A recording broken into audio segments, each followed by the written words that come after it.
नमस्कार। आज मैं कोहिनूर की कहानी के बारे में आपसे बात करना चाहता हूँ। कोहिनूर जिसे हीरो का राजा कहा जाता है, विश्व के सबसे प्रसिद्ध और ऐतिहासिक हीरो में से एक है। इसका नाम संस्कृत शब्द कोहिनूर से लिया गया है, जिसका अर्थ है प्रकाश का पर्वत। यह हीरा भारत की प्राचीन धरोहर का हिस्सा है, जिसकी कहानी सत्ता, युद्ध और धन के लोभ से भरी हुई है। कोहिनूर का इतिहास लगभग 5000 साल पुराना माना जाता है। इसे सबसे पहले भारतीय ग्रंथों में स्यमंतक मणि के रूप में संदर्भित किया गया है। यह हीरा आंध्र प्रदेश के गोलकुंडा की खदानों से निकाला गया था। शुरुआत में इसे मालवा के राजाओं द्वारा संरक्षित किया गया और बाद में काकतीय साम्राज्य का हिस्सा बना। इससे जुड़ी हिस्ट्री बड़ा इंटरेस्टिंग है। एक किसान था और वो जो किसान था उसके यहाँ एक साधु आता है और वो जो साधु था वो किसान से बोलता है कि तुम कब तक इस तरह से उबड़ खाबड़ जमीन में खेती करते रहोगे। तुम्हें तो हीरे की खोज में जाना चाहिए। अब हीरे से उसका तात्पर्य ऐसा था कि एक ऐसी जमीन जहां पर आप खेती कर सको। मगर वो किसान उसने उसको उस तरह से नहीं समझा। उसको लगा कि मुझे हीरे की खोज में जाना चाहिए। कुछ दिनों पहले ही उसको एक पत्थर मिला था वहां पे अपने खेत से। और वो पत्थर जो है उसने अपने बच्चों को दे दिया था खेलने के लिए। वो थोड़ा सा चमकदार पत्थर था। वो अपनी सारी जमीन को बेच के दूसरी जगह गया। उसने बड़ा कोशिश करी, जमीन को खोदा, मगर उसको कोई हीरा नहीं मिला। मगर इस दौरान उसने कई लोगों से मिला, जौहरियों से मिला और उसको हीरे की परख हुई। लास्ट में वो निराश हो गया और वापस अपने घर आया। और जब वो घर आया तो उसने देखा बच्चे जिस पत्थर से खेल रहे थे, तो उसकी आंखें चमक उठी।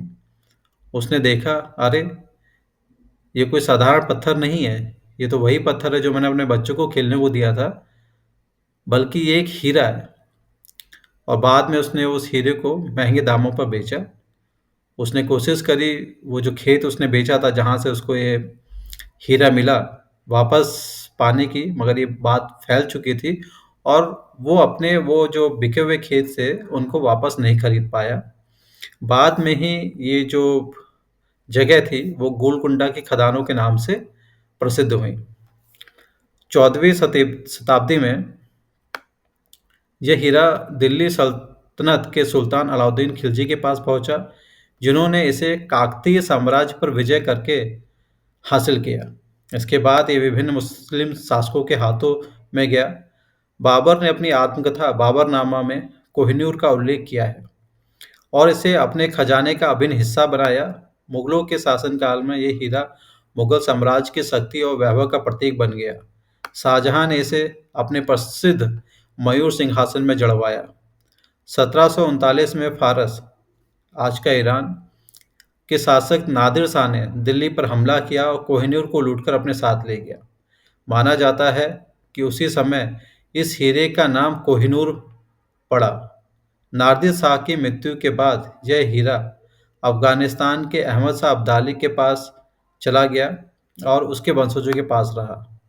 19वीं शताब्दी में पंजाब के सिख शासक महाराजा रणजीत सिंह ने कोहिनूर को अफगान शासकों से प्राप्त किया। यह हीरा सिख साम्राज्य की शक्ति का प्रतीक बन गया।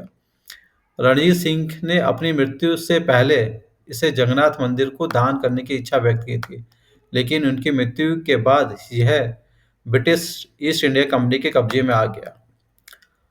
1849 में सिख साम्राज्य के पतन के बाद ब्रिटिश ईस्ट इंडिया कंपनी ने कोहिनूर को कब्जे में ले लिया। इसे महारानी विक्टोरिया को भेंट किया गया और इसे ब्रिटेन ले जाया गया।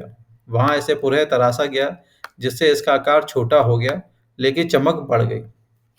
आज कोहिनूर ब्रिटेन के शाही खजाने का हिस्सा है और इसे लंदन के टावर में प्रदर्शित किया जाता है।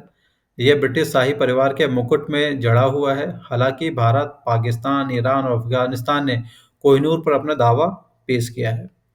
इसे वापस मांगने की कोशिश की, लेकिन ब्रिटेन ने इसे लौटाने से इनकार कर दिया है। कोहिनूर न केवल एक अद्वितीय हीरा है, बल्कि यह भारत के गौरवशाली इतिहास और वैश्विक संघर्ष का प्रतीक भी है। इसकी चमक और मूल्य ने इसे सदियों से विवादों, युद्धों और राजनीति का केंद्र बनाए रखा है। ये आज भी भारतीय संस्कृति और इतिहास का एक महत्वपूर्ण हिस्सा है। इसे वापस पाने की चाह भारतीयों के दिलों में बनी हुई है। यहाँ पर एक बात मैं आपसे कहना चाहता हूँ कि आप स्वयं का कोहिनूर बने, खुद को पहचानें, खुद को तराशें और यकीन करें कि आप खुद एक दुर्लभ रत्न हैं, एक दुर्लभ हीरा हैं। अपना हीरा स्वयं बने। आज के लिए मेरा मैसेज बस इतना ही। Thank you so much.